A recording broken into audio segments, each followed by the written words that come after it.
Hi everyone, Adam with etrailer.com. Today we're going to be talking about the Glacier Chains V-Bar Snow Tire Chains.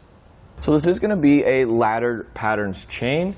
So we are going to have little gaps in between each of these here, but what really stands these out from most is the fact that they have V-bar right here. This is going to be one of your more aggressive, if not the most aggressive type chain that you can have. This is going to be something for extremely deep snow, something with ice, or something like that.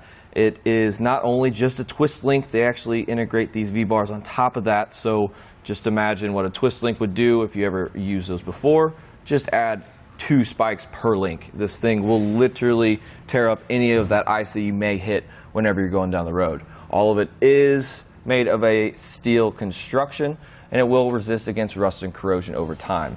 One negative thing about these V-bars is just the fact that we have these 2 really sharp edges on all of these. That's what's going to be hitting the ground first. So you might see a little bit more wear compared to some of your just square link or twist link style chains. So one thing that I noticed when I put these chains on is we have 4 different cam tensioners. Some of the other ones that I've messed with in the past only have about 3. So that's just going to give you that extra amount of adjustability. If you have 2 vehicles that have the similar size tire, we might be able to use them on both with all that adjustability. So first thing you guys really need to do before buying your chains is just figure out what size tire that you have. If you don't know it off the top of your head, I know I don't, it's actually right here right next to your rim. So it's going to be a series of numbers. They're going to be about 3, then a group of 2 numbers, and then an R, and then the size of your rim. So when you go on our website and you have your vehicle in the fit guide, you go on there and you can actually have options for different tire sizes. So just click that and you'll be ready to go for the specific tire that you're needing to chain up. They do come in a pair of 2, so if you plan on putting this on an all-wheel drive vehicle or a 4-wheel drive vehicle, something like that, just be sure to check your owner's manual and make sure that you're able to do that on both of the tires. Usually it's going to be the same size for front and back, but just obviously check. But it is going to be the same exact installation process on both sides. But one thing that we do get a lot of questions about is sometimes when you're in a really aggressive situation, a lot of snow, a lot of ice, but then the road starts clearing up. What we really need to do when that road starts clearing up, because these V-bars are extremely aggressive, you probably should take those off after a while because they will wear down relatively quickly in light conditions. So whether the roads are clearing up and you need to take them off, or the roads are getting bad and you need to put them on, it is really easy to just put them on and off. So let's just go ahead and show you guys how. So the first thing we want to do is lay out our chains and just take a couple things into account. 1, we want to make sure there's no kinks in our links or anything like that. And 2, we just want to make sure that these cams are going to be on the outside of our tire. So once we get all that squared away, just kind of grab it in the middle and we can go ahead and drape it over our tire. We want to make sure it's nice and even, and also want to make sure there's a even amount of slack on the right and left. Once that's good, we can go around back and make a connection.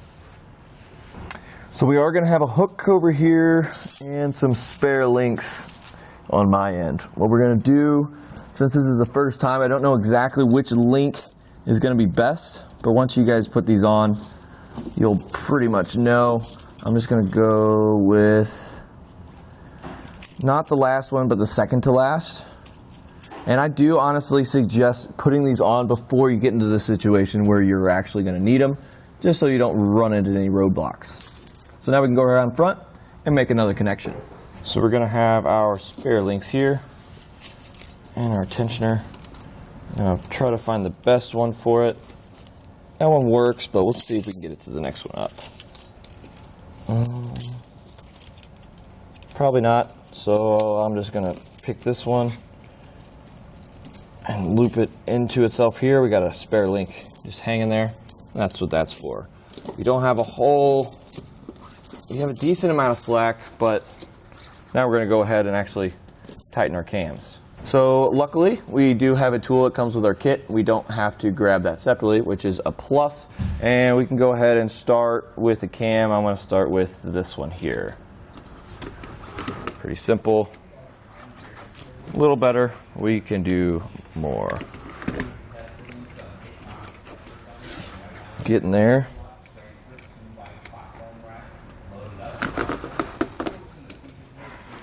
All right, we're pretty close, but I'm just going to go ahead and just see if I can get this one tightened down too.